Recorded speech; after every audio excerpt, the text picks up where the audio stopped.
Je complète ce que j'ai dit juste avant en remarquant que c'est le même parallèle pour les études. J'ai pas parlé des étudiants. C'est dommage parce que je suis étudiant depuis presque 2 ans maintenant. Bon, après, j'ai toujours étudié jusqu'ici, en parallèle de ce que je fais à côté. Et ce que j'utilisais pour décrire ce phénomène-là, ou en tout cas si je devais décrire un phénomène qui ressemble plus à ce que je viens de vous expliquer dans le cadre des études et que j'utilise pas mal, c'est celui du repas. Lorsque tu veux préparer un examen, un test, un devoir, un travail, un oral, tout ce que tu veux, en fait, il faut vraiment que tu te détaches du fait que tu n'es pas capable de. Le gros game changer, moi, et qui m'a permis aujourd'hui, enfin d'avoir, alors là c'est la petite période pub parce qu'en fait je sais que je me mets pas assez en avant et du coup j'ai pas assez d'autorité sur certains sujets alors que je suis un putain de nerd de certains trucs. Mais ce qui m'a permis en fait de continuer à faire, enfin avoir en tout cas les résultats que je voulais dans mes études. Et en gros j'ai fait top 2, top 4, top 2 sur une promo de 56 je crois, je sais plus. Enfin bref, c'était pas d'être plus intelligent, c'était pas d'être de travailler beaucoup plus que les autres, c'était de savoir comment je fonctionnais. Ok. Où est-ce qu'elles étaient mes lacunes, mes forces? Et d'adapter des modèles mentaux qui me permettaient d'avoir les résultats que je voulais. Et un de ces modèles, justement, je vais y venir parce que il est temps que j'y vienne quand même, c'est l'idée de prévoir toujours dans cette continuité-là, au plus loin possible, comment est-ce que je m'organise en fonction de mes lacunes, mes forces, en fonction des deadlines qui sont imposées, pour avoir ce que je veux à la fin. Là, en l'occurrence, une bonne note. Parce que c'est con et ça fonctionne comme ça, mais c'est le cas. Et je vois ça comme un repas. Un vrai repas, il faut vraiment que vous voyez ça aussi pour tous les étudiants qui écoutent cette vidéo. Ou même juste quelqu'un, vous avez des deadlines à respecter et vous avez du temps pour réaliser les choses, des projets. Dans votre vie professionnelle, ça vous sert aussi. Vous êtes cadre dirigeant, vous avez des responsabilités, vous travaillez dans le social, vous gérez des gens, vous travaillez avec des gens, travaillez pour des gens. Vous, enfin, vous n'êtes pas dans l'exécution, pas que dans l'opérationnel, mais aussi dans la planification de l'organisation, de la gestion. Il faut vraiment vous dire ça. J'ai un, j'ai un repas qui arrive à moi. Cette tâche, voilà. Le résultat que je veux, j'ai un événement. Ok, on m'impose un événement, à une deadline. Je dois, par exemple, faire cette tâche-là pour telle personne, dans tel objectif, à telle date. Je dois préparer un examen à telle date et j'associe ça à un objectif qui est de j'aimerais avoir telle note.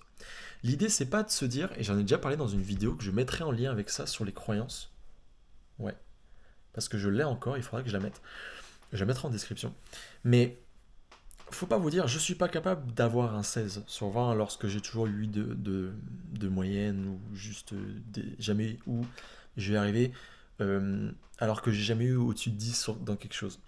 Il faut pas dire que c'est pas possible de parce que.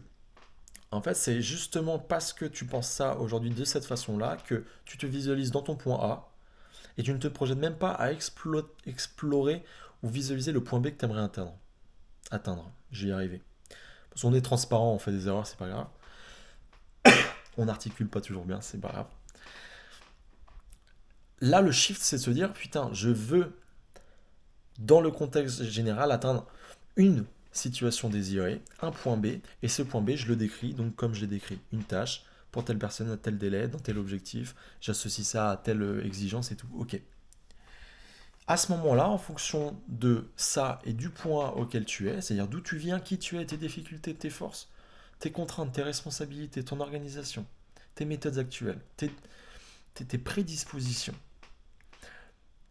l'objectif devient de déterminer, à partir de cette comparaison simple, qui est d'un point A et un point B, les réels, la taille du repas que tu dois manger pour être capable de réaliser la tâche ou d'atteindre les objectifs que tu veux à la fin des délais fixés. On va dire ça comme ça. Le jour J, en fait. Comment être performant le jour J. C'est un peu ça.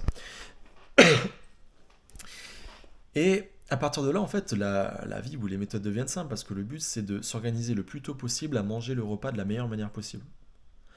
Bien manger le repas, c'est quoi? C'est profiter du repas, savoir le manger stratégiquement, continuellement, ne pas, euh, ne pas se bourrer, enfin bien digérer. Voilà, c'est surtout ça. Le gros problème que je voyais chez plein d'étudiants, c'est que, et pour l'avoir expérimenté moi-même, parce qu'il y a des fois où en fait on priorise autre chose et on se dit bah nique sa mère, flemme, parce que bah il y a des fois on a la flemme, on n'a pas envie et puis on n'y met pas de sens, voilà, on priorise. On voit bien, ou je vois bien que dans mon cas et dans le cas des autres, il y a des gens, ils n'ont pas de résultat parce qu'ils cherchent à bouffer leur repas trop tard. Et ça, c'est le cas classique. Trop tard, et ils se retrouvent à 3 jours avant à essayer de bouffer un repas qu'ils n'ont pas calculé, qui n'ont pas su évaluer en termes de quantité. Et c'est souvent des gens qui ne sont pas capables aussi de s'évaluer, non pas que c'est intrinsèque ou inchangeable, mais que ça s'apprend, mais d'évaluer ses propres moyens à manger, digérer ce repas-là. Donc il y a vraiment une erreur d'analyse au départ. Et ça, c'est le problème principal. Il y a plein d'autres problématiques en termes enfin, voilà, d'études, de résultats, de tout ce que tu veux. Tout ne fonctionne pas comme ça non plus. Je pense que voilà, quand tu gères un projet, tu as plein de choses à gérer, mais c'est bien de s'imposer des deadlines pardon, parce qu'on peut fonctionner aussi à travers cet outil de réflexion-là et d'analyse et de planification-là, de comparaison quelque part. Mais voilà, c'était le problème principal. Et tu peux gagner vraiment 50% de performance, tu peux atteindre n'importe quel niveau, même tu peux exploser en fait et faire tout ce que tu veux à partir du moment où tu es capable de prévoir dans une dimension qui est dans une vie qui est multidimensionnelle, c'est-à-dire tu as plein de choses à gérer, plein de choses à prendre en compte, au plus loin possible, comment est-ce que tu vas atteindre ce que tu dois faire pour atteindre les résultats que tu veux à telle date. Et en fait, je suis con, ça fonctionne partout. Je dis ça, je dis que ça fonctionne pas partout parce que c'est pas la seule méthode qu'il faut prendre en compte. Il y a plein d'autres choses à gérer. Quand on évalue le temps qu'on doit prendre, bah, on évalue pas juste le temps, on évalue aussi les méthodes, les stratégies. Ce qu'on doit faire concrètement, c'est de la planification pure et aussi de la remise en question. Mais en fait, finalement, le fait de s'imposer des deadlines, pardon, c'est aussi ça. C'est juste ça. Et ça nous donne ce pouvoir-là. Donc, si vous êtes étudiant, si vous avez un projet, si vous êtes, si vous enfin un projet personnel, que vous essayez de switcher ça avec des projets professionnels, des trucs comme ça. Retenez ça. Si vous êtes entrepreneur, c'est pareil, je pense. Oui, c'est pareil, tout court. En tout cas, pour en parler plus, j'ai un site pour prendre des appels de 35 minutes avec moi pour qu'on explore ensemble certains de vos problèmes, certaines de vos problématiques liées à l'organisation principalement, et peut-être pas, je vais y arriver, et peut-être pourquoi pas vous explorer, en tout cas en apprendre plus sur vous, peut-être essayer de déceler des lacunes ou des problèmes à d'autres niveaux, mais qui s'influencent parce que concept d'interdépendance, tout est un peu lié. Voilà. Je vous mets ça en description avec la vidéo que je vous ai dit dans le début ou dans le milieu de cette petite intervention. Et ravi de vous avoir. C'était mal dit. Je serais ravi de vous avoir. Ouais, ce sera mieux. On s'améliorera avec le temps avec ce genre de discours. Mais c'est trop bien, j'adore faire cet exo. Parce qu'en fait, avant, en fait, voilà, vous allez en apprendre plus sur moi aussi, c'est qu'avant j'utilisais des canaux. C'était mal optimisé. Mais feu, l'IA est arrivé et c'est exceptionnel. Il y a un truc qui s'appelle Super Whisper que j'utilise pas mal. Je vous en parlerai peut-être un jour, que j'avais découvert avec quelqu'un qui me permet de faire des vocaux et simplement de transférer ces vocaux sur une plateforme. Donc moi, j'ai transféré directement sur Obsidian pour trier mes fichiers et aussi de les résumer directement. Donc tu gagnes un temps fou avec ça. Et dans cette optique de créer des vidéos de plus en plus souvent pour vous partager ce que je suis naturellement et des concepts qui peuvent vraiment vous aider, bah, je me suis acheté aussi une GoPro, une petite caméra que j'utilise là pour faire des petites vidéos. Et c'est exceptionnel parce qu'en fait maintenant, j'ai limité voilà les frictions et je suis capable juste de prendre ma caméra le soir quand je travaille, j'ai mon setup, j'ai rien prévu et je suis capable de vous délivrer de la valeur. Donc bien sûr, c'est pas parfait.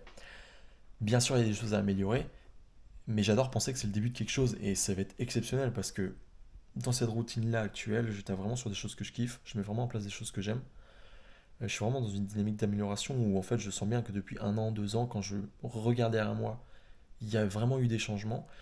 Et aujourd'hui, j'en arrive à faire ce genre de travail, ce genre de choses plutôt. Ouais, enfin bref, et j'adore ça. Donc, c'était la petite parenthèse de fin de vidéo. Profitez de votre famille, de vos proches, vos amis. Prenez soin de vous. Bye.